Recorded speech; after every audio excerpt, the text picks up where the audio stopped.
السلام عليكم ورحمة الله، ازيكم عاملين ايه؟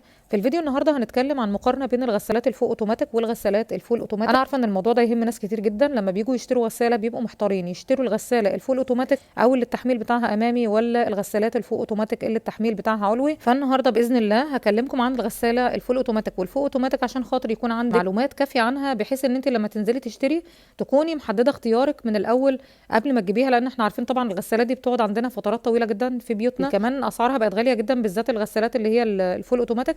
فان شاء الله في الفيديو ده انا هساعدك ان انت تختاري بطريقه صح، وعلى حسب امكانيات كل واحد او ظروفه او ظروف الكهرباء عنده. هنتكلم في كل حاجه.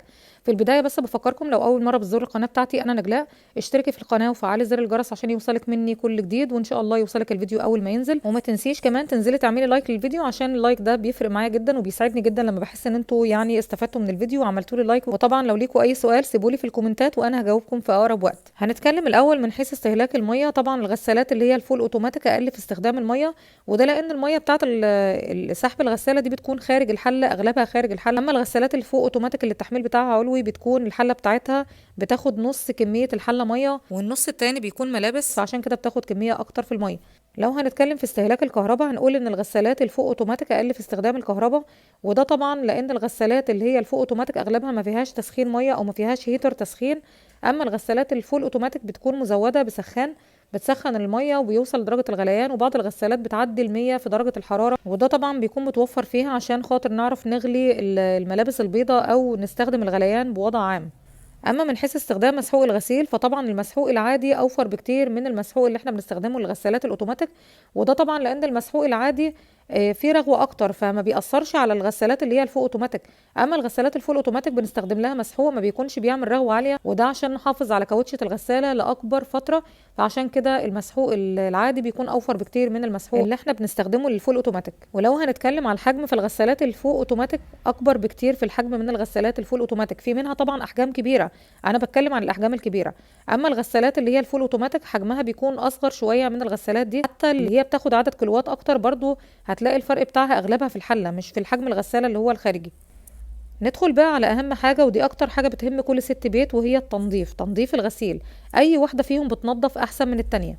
الغسالات اللي هي الفوق اوتوماتيك فتحتها علويه، والحله بتاعتها الداخليه بتكون ثابته، والمروحه بتكون داخل الحله، يعني بالتالي الملابس بتكون عرضه لانها توبر او تتقطع لو كانت الملابس دي ضعيفه. ولما نيجي نقارنها بالغسالات الفول اوتوماتيك اللي هي الفتحه بتاعتها اماميه، الحله بتاعتها بتكون متحركه بالكامل، والموتور هو اللي بيحرك الحله بالكامل، وده طبعا بيكون افضل من حيث النظافه اولا، وكمان بيحافظ على الملابس من الوبر والتمزق، ومن حيث النظافه بتنظف اكتر من الغسالات الفوق اوتوماتيك وبتحافظ جدا على الغسيل.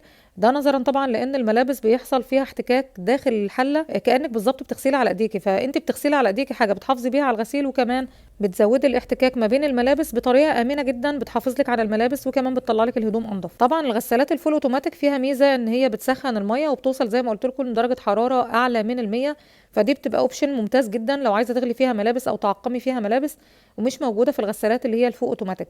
الا ان في غسالات دلوقتي فوق اوتوماتيك فيها سخانات زي غسالات ال جي الحديثه، فوق اوتوماتيك غسالات ممتازه جدا وفيها كمان هيتر للتسخين، الا ان برضو اقصى درجه حراره تقدري تغلي فيها في الغسالات اللي هي الفوق اوتوماتيك بتكون 60. ده غير ان اغلب الغسالات اللي هي الفوق اوتوماتيك ما بيكونش فيها اصلا يعني الهيتر بتاع التسخين، بس بيكون فيها مدخلين، مدخل للميه الساقعه ومدخل للميه السخنه، فبيكون الموضوع مرهق شويه ان انت توصلي ميه سخنه للغساله عن طريق السخان.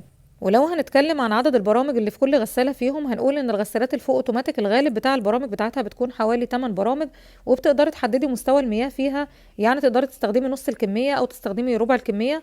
ولكن في الغسالات اللي هي مثلا ال 8 كيلو بتاخد حوالي 4 كيلو من الملابس و4 كيلو من المية، انا بتكلم عن الغسالات الفوق اوتوماتيك. اما في الغسالات الفول اوتوماتيك، فلو الغساله بتاعتك مثلا في حدود 8 كيلو بتقدري تستخدمي كميه ملابس 8 كيلو، يعني بنشيل منها بس شبر مش اكتر من كده، وبنستخدم كميه الملابس كامله. بالنسبه للعدد البرامج بتوصل ل 14 برنامج في الغسالات اللي هي الفول اوتوماتيك. والغسالات الفول اوتوماتيك كمان في بعض الموديلات فيها بتحتوي على خاصيه تعقيم الملابس عن طريق البخار، وكمان بيكون فيها خاصيه التجفيف. طبعا انا بقول بعض الغسالات مش كل الغسالات فيها خاصيه تجفيف الملابس، وده اوبشن بيكون رائع جدا. ده غير كمان خاصية منع التجاعيد للملابس، وعدد البرامج بتاعتها زي ما قلنا بيوصل ل 14 برنامج، وعدد لفات العصر من 400 لغاية 1600 في بعض الغسالات.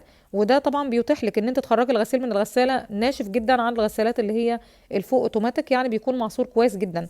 لو اتكلمنا عن صوت الغسالة او الصوت اللي بتعمله الغسالة في وقت التشغيل، هنلاقي ان الغسالات اللي هي الفول اوتوماتيك بتكون اهدى بكتير من الغسالات اللي هي الفوق اوتوماتيك، يعني ما بتعملش صوت عالي في وقت العصر او في وقت كمان اللي هو التشغيل بتاع الغسالة عامة.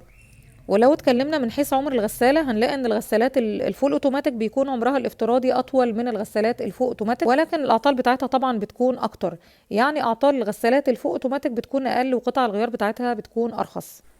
اغلب الغسالات الفول اوتوماتيك ما بنقدرش ان احنا نضيف قطع اثناء التشغيل، ولكن الغسالات الفول اوتوماتيك تقدري في اي وقت تفتحي الغساله وتضيفي اي قطعه بتكوني ناسياها. ودي طبعا بتكون من المميزات الجميله جدا اللي نزلتها بصراحه شركه ال جي، وكنت اتكلمت معاكم فيها عن الغسالات اللي هي الفيفاتشي اللي تقدري توقفي الغساله بتاعتك وممكن تضيفي قطع اثناء التشغيل. ودي بيتهيالي اول غساله يعني على حسب علمي تقدري تستخدمي الاوبشن ده فيها. اما الغسالات الفوق اوتوماتيك متوفر فيها الموضوع ده من زمان، تقدري تفتحي الغساله وتضيفي اي قطعه في اي وقت اثناء تشغيل الغساله عن طريق ان انت بتعملي ايقاف وتفتحي الغساله وتضيفي القطعه وبعدين ترجعي تقفلي الغساله وتعملي استئناف للغسيل. ده غير كمان ان الغسالات الفوق اوتوماتيك فيها اوبشن حلو جدا ان انت تقدري تعملي عمليه النقع العميق فيها، يعني تقدري تنقعي الغسيل بتاعك داخل الغساله وتسيبيه لفتره طويله منقوع متغطس بالكامل داخل الغساله. والاوبشن ده طبعا مش موجود في الغسالات اللي هي الفول اوتوماتيك لان الميه بتاعتها بتكون خارج الحله. انما زي ما اتفقنا الغسالات الفول اوتوماتيك بتقدري تحطي نص الكميه غسيل ونص الكميه بتاعتها ميه وتنقعي بقى براحتك. اما لو اتكلمنا عن فرق السعر، هنقول ان الغسالات اللي هي الفول اوتوماتيك بتكون اغلى من الغسالات الفوق اوتوماتيك، وده طبعا نظرا لان يعني الخصائص بتاعتها او الامكانيات اللي فيها بتكون اعلى بكتير من الغسالات اللي هي الفوق اوتوماتيك. كده طبعا انا خلصت لكم تقريبا كل المقارنه ما بين الغسالتين دول. وفي الاخر انا عارفه ان في ناس كتير هتبقى مهتمه اشتري ايه، يعني اشتري الغساله اللي هي الفول اوتوماتيك ولا اشتري الغساله اللي هي الفوق اوتوماتيك. انا بالنسبه لي يا جماعه انا بحب الغسالات اللي هي التحميل الامامي او الغسالات الفول اوتوماتيك عشان كل المميزات اللي انا قلت لكم عليها، ان هي بتحافظ على الغسيل بتاعي، ان فيها تسخين، ان فيها تعقيم، ان فيها التجفيف، ان فيها مميزات حلوه جدا مش موجوده في الغسالات اللي هي الفوق اوتوماتيك. سؤال بتساله كتير جدا، اشتري غساله تكون 7 كيلو لان انا لسه مقبله على الجواز ومفيش الا انا بس انا وجوزي، اشتري بقى غساله صغيره وبعد كده ابقى اشتري غساله كبيره ولا من الاول اجيب غساله كبيره؟ طبعا نصيحتي ليهم ان هم يشتروا غسالات ما تقلش عن 9 كيلو 10 كيلو عشان خاطر دي هتسعف معاكي في موضوع الغسيل. وغير كده كمان هي يعني بتعيش معاكي فترات طويله 10 سنين تقريبا. اعملي بقى للمستقبل ان انت تجيبي حاجه كبيره تنفعك مره واحده. فطبعا نصيحتي ليكي لو انت لسه هتشتري غساله جديد، افضل غساله في السوق تعتبر هي الغسالات الفول اوتوماتيك او اللي التحميل بتاعها امامي. الاوبشن بتاعها بيكون كتير جدا، الاختيارات قدامك بتكون كتير، عدد البرامج بيكون اكتر، بتكون افضل ليكي من البدايه. لو انت هتشتري الافضل ان انت تشتري الغساله اللي هي الفول اوتوماتيك. وكده وصلنا لنهايه الفيديو بتاعنا النهارده، واتمنى ان انتم تكونوا استفدتوا من الفيديو. طبعا لو ليكوا اي سؤال سيبولي في التعليقات وانا هجاوبكم في اقرب وقت. والسلام عليكم ورحمه الله.